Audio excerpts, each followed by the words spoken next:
I had spent 2 years saving up $11,400 for a surprise trip to Japan for my wife Sarah's 40th birthday. 18 years together, two wonderful kids, and I thought we were solid. That was until I got that text from my 16-year-old daughter Emily that shattered my world. A message that revealed they had given my spot on the trip to David Sarah's ex-husband. They said he was more fun.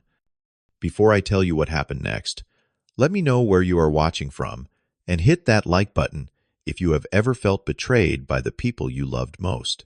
From the moment I met Sarah at a friend's barbecue back in 2007, I knew she was special. Her laugh, her intelligence, and the way she talked about her dreams captivated me. We had our challenges from the start. She was a single mom with 3-year-old Emily from her marriage to David, a successful businessman who had cheated on her multiple times. Despite the complicated past, we fell deeply in love and built a life together. I work as a software engineer at a mid-sized tech company. The hours are long, but the stability allowed us to buy a modest house in the suburbs and provide a good life for our family, which grew when our son Dylan was born 2 years after we married. Sarah works as a high school English teacher and has always been fascinated by Japanese culture and literature. For years, she talked about visiting Japan, exploring ancient temples, and experiencing the culture firsthand. Emily grew into a bright, artistic teenager, but had become increasingly distant over the past year. At 16, she was deep into art and photography, but also had developed a rebellious streak that often led to tension in our home. Dylan, now 14, was the opposite. Quiet and introverted, he spent most of his time playing video games and reading. We were a typical middle-class family with normal struggles and joys, or so I thought. David remained in the picture throughout the years. Despite his past infidelity, he maintained a relationship with Emily and eventually Dylan too. Every few months, he would sweep in with expensive gifts and exciting outings. Disneyland, one weekend skiing in Aspen, another. He ran a successful real estate development company and lived the kind of lifestyle I could never provide on my engineer's salary. I always felt the silent comparison hanging over me whenever he dropped the kids off in his new luxury car or talked about his latest vacation. Sarah's mother, Linda, never fully accepted me as part of the family. She made no secret that she thought Sarah had married down after David. At family gatherings, Linda would often bring up David's latest accomplishments or reminisce about the lavish parties he used to throw. The subtle digs at my more modest lifestyle became something I learned to endure with a forced smile. 2 years ago, I made a decision that would change everything. For Sarah's 40th birthday, I would give her the trip to Japan she had always dreamed about. I picked up freelance coding jobs on weekends and evenings, cut back on personal expenses, and slowly built up a travel fund. I researched extensively, learning about the best places to visit in Japan that aligned with Sarah's interests. Tokyo, for the blend of traditional and ultra-modern Kyoto, for the ancient temples and gardens, and Osaka, for the food scene she often watched on cooking shows. I spent countless nights after Sarah went to bed planning the perfect 14-day itinerary. I booked business-class flights to make the long journey comfortable.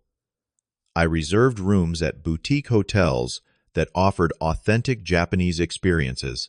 I arranged for special tours of Fushimi Inari Shrine, with its thousands of vermilion gates, and the mystical bamboo groves of Arashiyama. I even started learning basic Japanese phrases to surprise her. The total came to $11,400 more money than I had ever spent on anything besides our house. But Sarah deserved it. Our marriage had its ups and downs like any other, but I truly believed we were solid. Looking back, I should have noticed the warning signs. Emily had become increasingly short with me, often rolling her eyes when I spoke or finding excuses to leave the room.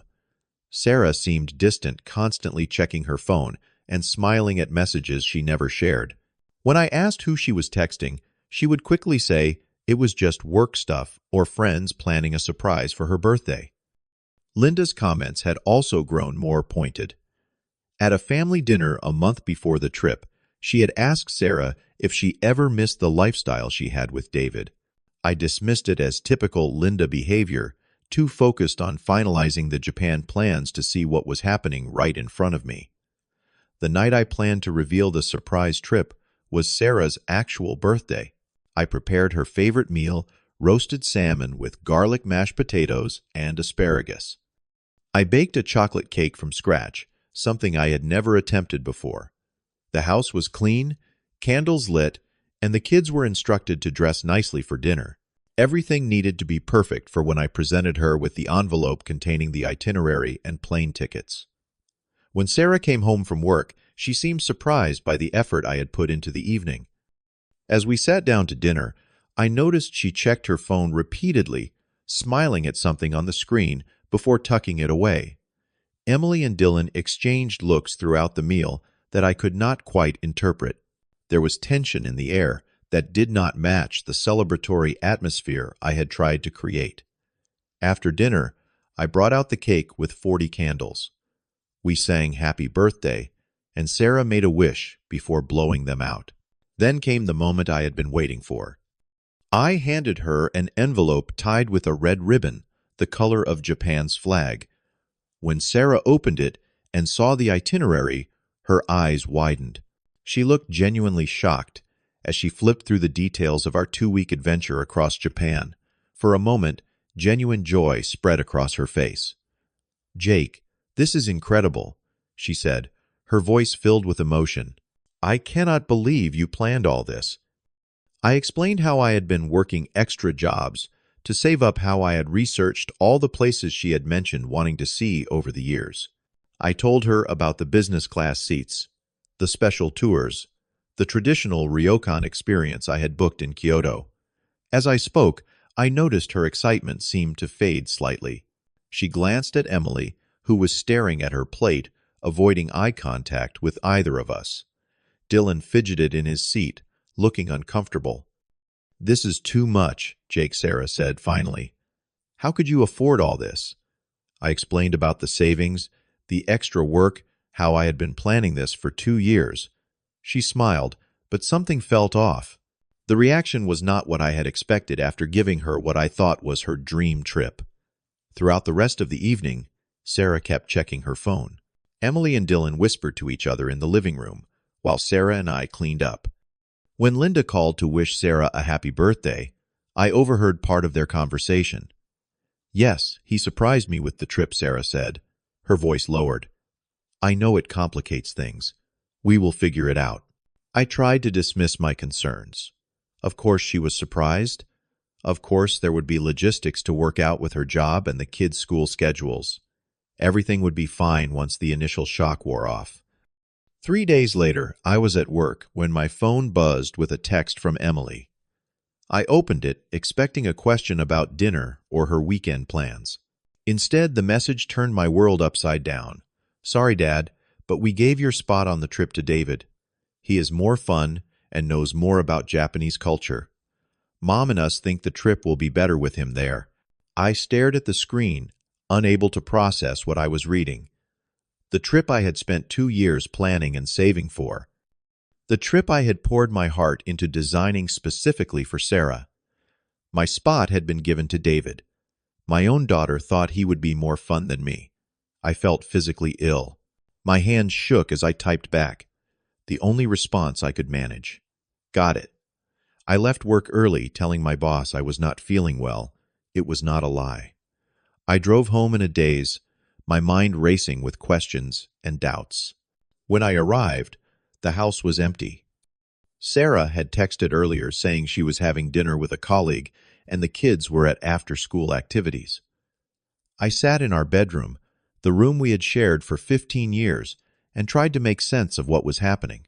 Then, almost without thinking, I picked up Sarah's iPad that she had left on the nightstand. We knew each other's passcodes, had always had that level of trust. I opened her messages, something I had never done before. What I found confirmed my worst fears.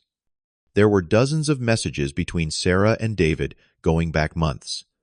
They had been meeting for coffee, then lunch, then dinner. There were messages about how much he had changed, how he regretted his past mistakes, how he still had feelings for her. And then I found the messages about my trip, Sarah telling David about it, David suggesting he come instead, Sarah worrying about how to tell me, Emily and Dylan being brought into the plan, Linda encouraging Sarah to follow her heart and reconsider what would make her truly happy. They had been planning this behind my back for weeks. The family I had devoted my life to had been plotting to replace me on a trip I had created out of love. That night was the longest of my life. I did not confront Sarah when she came home. I pretended everything was normal, kissed her goodnight, and then lay awake beside her, staring at the ceiling until dawn broke. 15 years of marriage. Raising Emily as my own daughter from the time she was 3. Being there for every school event, every illness, every milestone. And this was how they repaid me. As the initial shock faded, a strange calm settled over me. I would not be a victim in this story. I would not beg or plead. I would take control of the situation and protect myself. The next morning, I called in sick to work again and made an appointment with a divorce attorney as soon as their office opened. The lawyer was direct and practical, explaining what steps I should take to protect my interests. While we did not have vast wealth to divide the house retirement accounts and savings needed to be considered, she advised me to gather financial records and begin preparing for separation. My next stop was the bank. I withdrew half of our joint savings, which was within my legal rights, and deposited it into a new account under only my name. I then contacted all our credit card companies and removed Sarah as an authorized user on cards that were in my name. I did not cancel the cards completely, as the lawyer advised this could look vindictive in divorce proceedings, but Sarah would no longer be able to use them. With those immediate financial protections in place, I turned my attention to the Japan trip. I contacted the airline and explained that I needed to cancel our reservations. Because I had purchased travel insurance, I was able to recover 80% of the airfare. The hotels were more difficult, with each requiring at least one night's payment as a cancellation fee, but I managed to recover about 60% of those costs as well. I changed passwords on our shared streaming accounts, cloud storage, and other digital services. I was not being petty. I was simply disentangling our lives in preparation for what would come next. I also began documenting everything I found about Sarah's relationship with David, saving screenshots of messages and noting dates of their meetings. Finding a new place to live was my next priority. I spent the afternoon looking at apartments near my office and found a small but modern one-bedroom that was available immediately. The rent was reasonable, and the location would cut my commute in half. I paid the security deposit and first month's rent on the spot. Over the next few days, while Sarah was at work and the kids were at school, I gradually moved important personal items to my new apartment. My clothes, important documents, family heirlooms from my parents, and a few pieces of furniture that had been mine before the marriage. I was careful not to take anything that would be immediately noticed. I met with my boss to explain the situation. John had been through a divorce himself and was sympathetic, assuring me that I could take time off if needed and offering his support. Having that professional understanding was a relief, as I knew the coming weeks would be emotionally turbulent. I also started seeing a therapist, recognizing that I would need support to process this betrayal. Dr. Martinez helped me work through my initial shock and anger, guiding me toward a place where I could make clear-headed decisions rather than emotional ones. The Japan trip was scheduled to begin the following week. I maintained my facade of acceptance, acting as if I had come to terms with being replaced by David. Sarah seemed relieved by my apparent understanding, though she avoided direct conversation about the situation. Emily remained distant and somewhat guilty-looking, while Dylan barely spoke to me at all. The day before their departure, Linda came over to drop off some travel items for Sarah and the kids. When she saw me, her expression was a mixture of pity and awkwardness. "Jake," she said, her voice artificially kind, "it is so mature of you to understand about the trip. Some things are just meant to be." You know, I smiled pleasantly. "I guess they are, Linda. I guess they are." The morning of their departure, I drove the family to the airport as requested. Sarah sat in the passenger seat, looking anxious, while Emily and Dylan were unusually quiet in the back. We arrived at the international terminal, and I helped unload their luggage onto a cart. "David is meeting us inside," Sarah said, not quite meeting my eyes. "You do not have to come in if you do not want to." "No problem," I replied with a calmness that surprised even me. "Have a great time." "You all deserve it." I watched them walk into the terminal, my family, heading off on the trip I had planned with another man taking my place. The pain was still there, but now it was overshadowed by a sense of purpose. They had made their choice. Now it was time for me to make mine. As soon as they were out of sight, I drove to meet with our landlord, Mr. Patel. We had been renting our house for 8 years, always paying on time and maintaining the property well. Mr. Patel had mentioned several times that he was interested in raising the rent to market rate, but had kept increases minimal because we were good tenants. I explained my situation, honestly telling him that my wife and I would be separating and that I had already found new accommodations.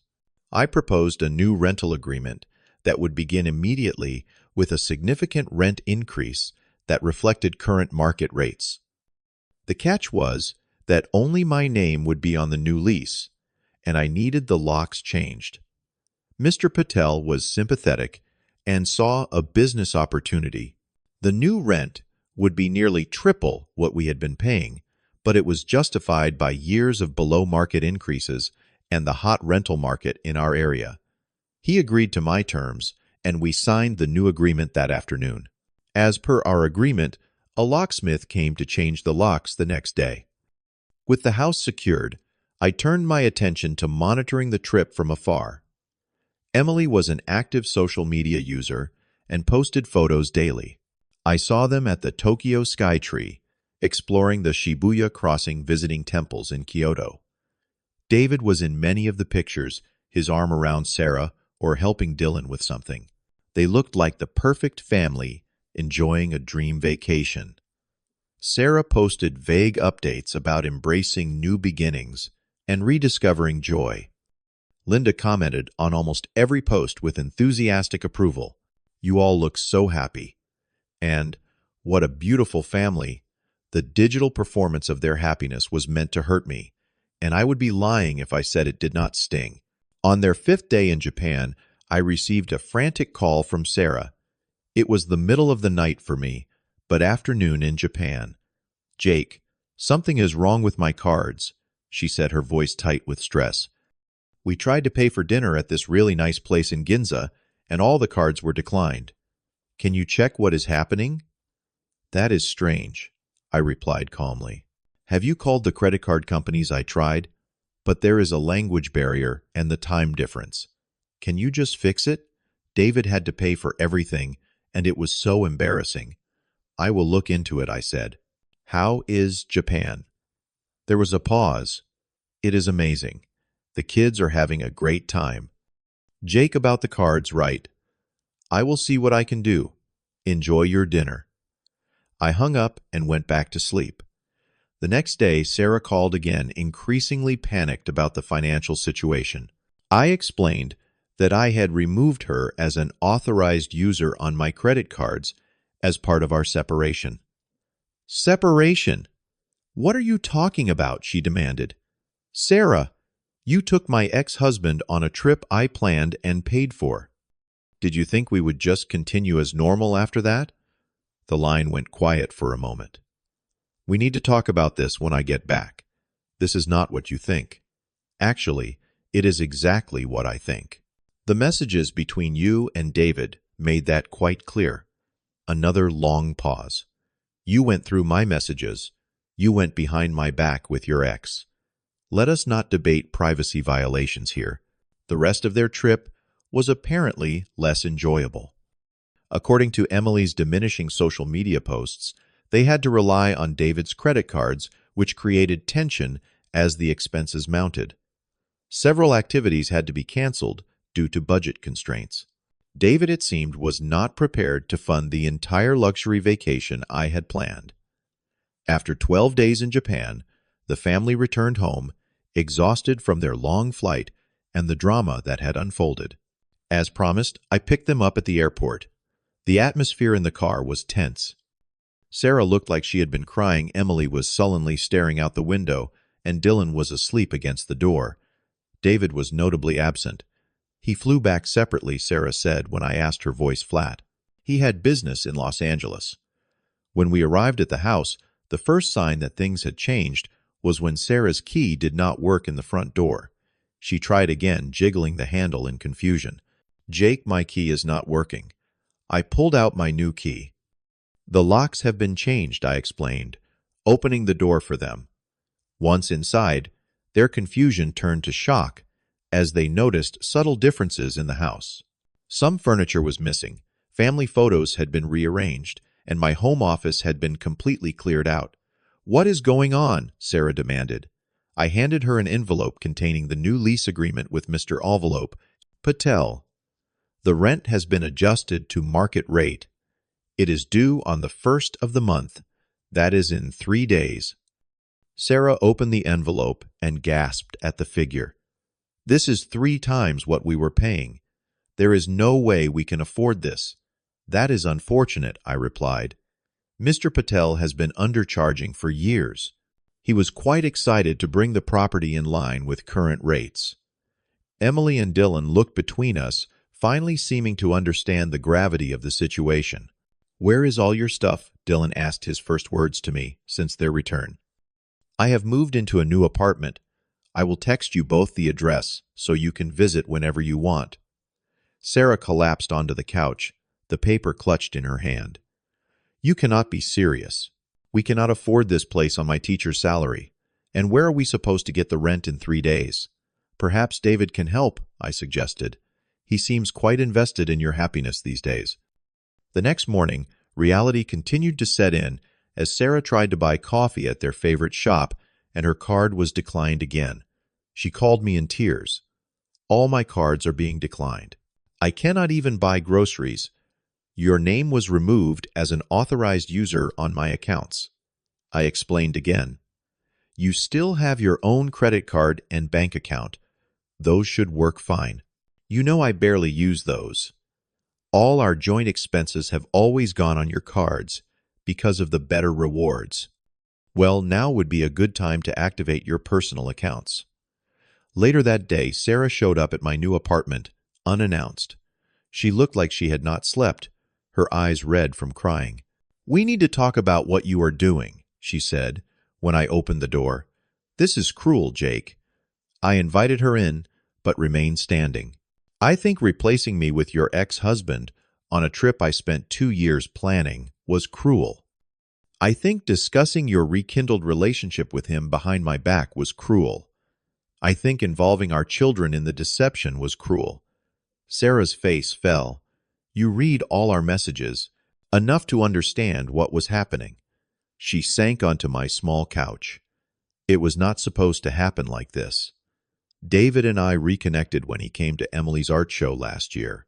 It was innocent at first, just coffee, to discuss the kids, but then feelings started coming back.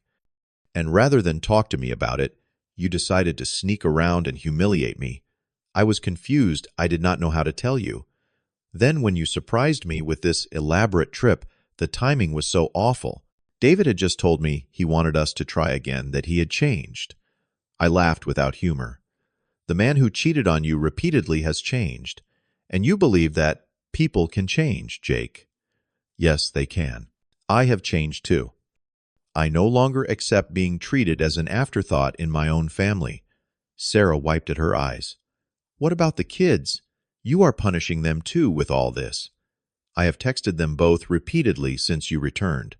Emily has not responded at all, and Dylan sent one-word answers. They made their choice clear when they decided David would be more fun on the trip." The fallout continued over the following weeks. Sarah was forced to ask David for help with the increased rent, which created immediate tension in their rekindled relationship. He paid the first month, but made it clear this was not a sustainable arrangement. His generosity, it seemed, had limits that Sarah had not anticipated. I maintained my normal work schedule and began setting up my new life. My apartment was small but functional, and there was something freeing about having a space that was entirely my own. I joined a local hiking group on weekends and reconnected with friends I had neglected during my marriage. About 3 weeks after their return, I received a text from Emily asking if we could meet. We arranged to have lunch at a diner halfway between our homes. She looked nervous when she arrived, picking at her napkin as we ordered. "I am so sorry, Dad," she finally said, her voice breaking. "I do not know what I was thinking." "You were thinking your real dad is more fun than me," I replied, keeping my tone neutral. "That is what your text said." Tears filled her eyes. "I did not write that. Mom did. She asked to use my phone and sent that text pretending to be me. I did not even know about it until we were already at the airport. I was stunned." "Sarah sent that message. Why would she use your phone?" "She said you would take it better coming from me." Emily looked down at her plate. "David was not more fun, by the way. He complained about everything being too expensive and made us skip things you had planned because he did not want to pay for them." That evening, I received a handwritten letter from Emily, slid under my apartment door. It was 5 pages long, detailing how Sarah and David had manipulated her, and Dylan how Linda had pressured Sarah to give David another chance, and how miserable the trip had actually been. The carefully curated social media posts had been staged to create an illusion of happiness that did not exist. Dylan started visiting my apartment after school, initially just for help with his math homework, but soon he was coming over several times a week. We rebuilt our relationship slowly, playing video games together and talking about his interests. He eventually admitted that he had gone along with the plan because everyone else seemed so excited about David coming back into their lives, and he had not wanted to be the only one opposed. As for Sarah and David, their reunion lasted less than 2 months. The financial reality of their situation, combined with the stress of the fallout from their deception, quickly eroded whatever rekindled romance they had imagined. David, it turned out, was still the same person who had cheated on Sarah years ago. When Linda found out he had been seeing another woman while simultaneously pursuing Sarah, even she had to admit he had not changed. Sarah called me 6 months after their return from Japan, asking if we could talk about reconciliation. I declined politely, but firmly. The divorce proceedings were already underway, and I had no interest in returning to a relationship built on such a fundamental breach of trust. "I made a terrible mistake," she admitted. "I got caught up in a fantasy about what life with David could be like, and I hurt the one person who actually loved me consistently." "Yes, you did," I agreed, "but I am grateful in a way. I would have never known how unhappy you were, how easily you could dismiss our years together for a second chance with someone who already proved he did not value you." Perhaps the most surprising change came from Linda. After David's true colors showed once again, she reached out to apologize for her role in the situation. Over coffee one afternoon, she admitted that she had always resented me for not having David's wealth and status. But now she saw that I had given Sarah and the kids something much more valuable: stability, respect, and genuine love. "I judged you unfairly all these years," she said, stirring her coffee. "I was wrong about what makes a good husband and father." In the year that followed, I gradually rebuilt my life.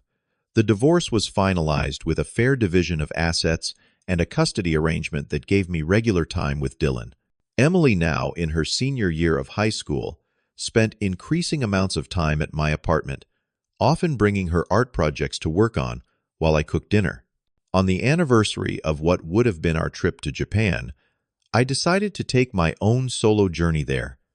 Standing before the vermilion gates of Fushimi Inari Shrine, I felt a profound sense of peace wash over me. The trip that was meant to be a gift of love had instead become a gift of freedom and self-discovery.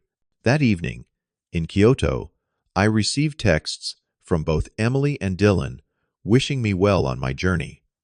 Emily's message included a drawing she had made of the shrine based on my photos. Dylan asked if I could bring him back a specific Japanese video game that was not available in the States. As I sat in a quiet garden watching the sunset, I reflected on the painful journey of the past year. I had lost a marriage, but gained self-respect. I had been betrayed by those I trusted most, but found the strength to stand up for myself rather than accept their treatment. I had discovered that sometimes losing what you thought you wanted opens the door to what you actually need. If you have ever been betrayed by those closest to you, remember that your worth is not determined by how others treat you. Have you ever had to rebuild your life after someone broke your trust? Share your story in the comments below. And if this story resonated with you, please hit that like button and subscribe for more real-life experiences. Thank you for listening, and remember, sometimes the most painful endings lead to the most authentic beginnings.